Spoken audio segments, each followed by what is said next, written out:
आप लोगों की पढ़ाई? जल्दी से आप सभी लोग कमेंट करके बताइए कि आप पढ़ने जा रहे हैं। हम लोग जो पढ़ रहे थे चैप्टर नंबर 5, इसी को आगे बढ़ाते हुए आज की क्लास में हम लोग जानेंगे कि जो संकुल आयन होता है वह क्या होता है और उसके कितने प्रकार मौजूद है। इसी चीज को हम सभी लोग इस क्लास में पूरा तरीके से पढ़ेंगे। तो कैसे आप सभी लोग जल्दी से कमेंट करके बताइए और लाइव आ जाइए सभी लोग, ठीक है। इस क्लास को आप सभी लोग शेयर कर दीजिए अपने दोस्तों के ग्रुप में, और मैं भी इसको क्या करता हूँ, शेयर कर देता हूँ, ठीक है।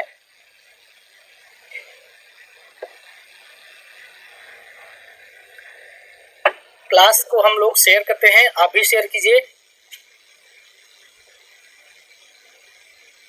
संकुल आयन तथा उसके प्रकार को। तो इससे पहले कॉलेज टॉपर कैसे आप सभी लोग? ऋषु यादव, नमस्ते बाबू, कैसे आप सभी लोग? ठीक है। तो हम लोग क्या पढ़ रहे थे? हम लोग पढ़ रहे थे उपसह संयोजी यौगिक, और इसी के अंदर हम सभी लोग उपसह संयोजक बंध को समझे थे। उपसह संयोजक बंध को समझने के बाद हमने देखा था कि इसमें किस टाइप का बॉन्ड बनता है, इसको हमने देखा। फिर हमने आपको बताया इसकी बेसिक पूरी जानकारी। इसके बाद हम लोग आज की इस क्लास में क्या पढ़ने जा रहे हैं? आज की इस क्लास में हम सभी लोग पढ़ेंगे कि संकुल आयन क्या होता है और इसके कितने प्रकार है। इसी चीज को एग्जाम में पूछा जाता है आपसे कि संकुल आयन क्या होता है, इसके प्रकार को बताइए, और पूरा विस्तार से आपको लिखना होता है। तो उसके लिए आप सभी लोगों को इस बात की जानकारी होनी चाहिए कि संकुल आयन क्या होता है और क्या करता है। तो आज की वीडियो देखने के बाद आप सभी लोगों को ये चीजें क्या हो जाएगी, कंफर्म हो जाएंगी, याद हो जाएगी। चलिए आगे बढ़े हम लोग। चलिए सबसे पहले हम लोग बात करेंगे कि संकुल आयन क्या होता है। मैंने आप सभी लोगों को बताया है कि जो संकुल आयन होते हैं वो एक कॉम्प्लेक्स फॉर्म में हमारे ब्लड के अंदर भी पाया जाता है, पौधों के अंदर क्लोरोफिल फॉर्म में पाया जाता है, विटामिन के अंदर बी कॉम्प्लेक्स, और बी कॉम्प्लेक्स में कई सारे विटामिन हैं जिसमें आपका विटामिन B12 आता है, उसके रूप में भी पाया जाता है। उसी चीज को हम लोग क्या कहते हैं कि यह आपका क्या है, संकुल है। यह क्या है, आपका संकुल है। एक एग्जांपल मैं संकुल का लिखूंगा आप सभी लोगों के सामने, और इसको हम लोग पहले समझेंगे कि क्या होता है संकुल। तो सबसे पहले हम लोग समझेंगे कि संकुल यौगिक क्या होते हैं। संकुल यौगिक क्या होते हैं और इसके कौन कौन से कंपोनेंट होते हैं। तो संकुल यौगिक को अगर इंग्लिश में लिखें तो इसको इंग्लिश में कहते हैं कि यह आपका कॉम्प्लेक्स कंपाउंड है। यह आपका क्या है, कॉम्प्लेक्स कंपाउंड है, ठीक। अब ये जो आप संकुल यौगिक देख रहे हो कॉम्प्लेक्स कंपाउंड, इसके कुछ एग्जांपल मैंने आप सभी लोग पहले भी बताया था। क्या, ठीक। ब्लड के अंदर क्या पाया जाता है, हीमोग्लोबिन, हीमोग्लोबिन, ठीक। हीमोग्लोबिन के अंदर दूसरा एग्जांपल मैंने आप सभी लोगों को क्या बताया था, क्लोरोफिल। दूसरा एग्जांपल क्या बताया था, क्लोरोफिल। तीसरा एग्जांपल मैंने आप सभी लोगों को क्या बताया था, तीसरा एग्जांपल मैंने आप सभी लोगों को बताया था विटामिन B12, विटामिन B12, ठीक। अब इन तीनों के अंदर कुछ एटम ऐसे होते हैं जो एक दूसरे से कॉम्प्लेक्स फॉर्म में उपस्थित होते हैं, संकुल यौगिकों के रूप में उपस्थित है। अब संकुल यौगिक को समझने से पहले एक एग्जांपल मैं आप सभी लोगों के लिए लिख रहा हूँ। इसका एग्जांपल है K4FeCN6। ये सबसे कॉमन एग्जांपल है। अब इसको हम लोग समझेंगे कि इसमें कौन कौन से पार्ट होते हैं, फिर आगे प्रोसीड करेंगे। तो ध्यान से समझना, जो भी संकुल यौगिक होता है वह आपको देखने में कैसा लगेगा। कुछ आपको स्क्वायर ब्रैकेट दिखाई देगा, स्क्वायर ब्रैकेट को हम लोग वर्गाकार ब्रैकेट कहते हैं, जो कि ये सिंबल है इसका। कुछ आपको वर्गाकार ब्रैकेट दिखाई देगा, स्क्वायर ब्रैकेट दिखाई देगा। इसके अंदर यहाँ पर आप देखोगे तो यहाँ पर आपको कोई ना कोई मेटल हो दिखाई देगा, या फिर कोई ना कोई धातु दिखाई देगा।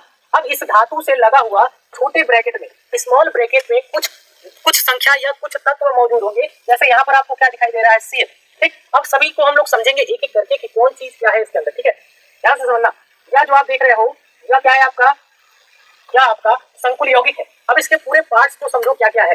ये जो आप स्क्वायर ब्रैकेट देख रहे हो इसको हम लोग कहते हैं कि यह आपका कोऑर्डिनेशन स्फीयर है, कोऑर्डिनेशन स्फीयर है। ये आपका क्या है, कोऑर्डिनेशन स्फीयर है। समझ में आ रहा है, ठीक। अब ये जो बाहर आप देख रहे हो यह आपका क्या है, यह आपका है काउंटर आयन। यह क्या है, आपका काउंटर आयन। यह क्या है, आपका काउंटर आयन। समझ में आ रहा है। यहाँ पर जो देख रहे हो आप, यहाँ पर जिसको देख रहे हो आप, यह आपका है मेटल यानी धातु। यह क्या है, आपका धातु। और सभी के सभी धातु हमने अभी पढ़ा है किस ब्लॉक में पाया जाता है, डी ब्लॉक में पाया जाता है। किस ब्लॉक में पाया जाता है, डी ब्लॉक में पाया जाता है। और धातुओं की खास बात क्या होती है कि ये क्या करते हैं, इलेक्ट्रॉन का त्याग करते हैं। यह क्या करते हैं, आपका इलेक्ट्रॉन का त्याग करते हैं। समझ में आ रहा है कि नहीं, ठीक है। पंडित छोटू तिवारी, गुड इवनिंग बाबू। तो ये चीजें आपको समझ में आ रही है। यहाँ पर क्या होता है, काउंटर आयन होता है। इस पूरे स्क्वायर ब्रैकेट को हम लोग कहते हैं कि यह आपका क्या है, कोऑर्डिनेशन स्फीयर है। इस स्क्वायर ब्रैकेट के अंदर यहाँ पर आपको कोई ना कोई धातु देखने को मिलेगा, और यह धातु पूरा का पूरा संभावना है कि यह किस ब्लॉक से उपस्थित होगा, यह होगा आपके डी ब्लॉक से आया होगा, ठीक। और डी ब्लॉक की खास बात क्या है कि डी ब्लॉक के सभी तत्व इलेक्ट्रॉन का त्याग करते हैं। क्यों करते हैं? क्योंकि धातुओं का यह गुण ही होता है कि इलेक्ट्रॉन को क्या कर दिया जाए, त्याग दिया जाए।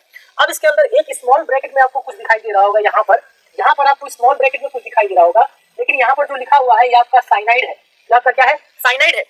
अब यहाँ पर जो आप स्मॉल ब्रैकेट में देख रहे हो, जो भी संख्या होगी या जो भी वैल्यू यहाँ पर होगा, इसको हम लोग कहते हैं कि यह आपका लिगैंड है। यह क्या है? आपका लिगैंड है। और लिगैंड को हिंदी में सहलग्नी कहा जाता है। लिगैंड को हिंदी में क्या कहा जाता है?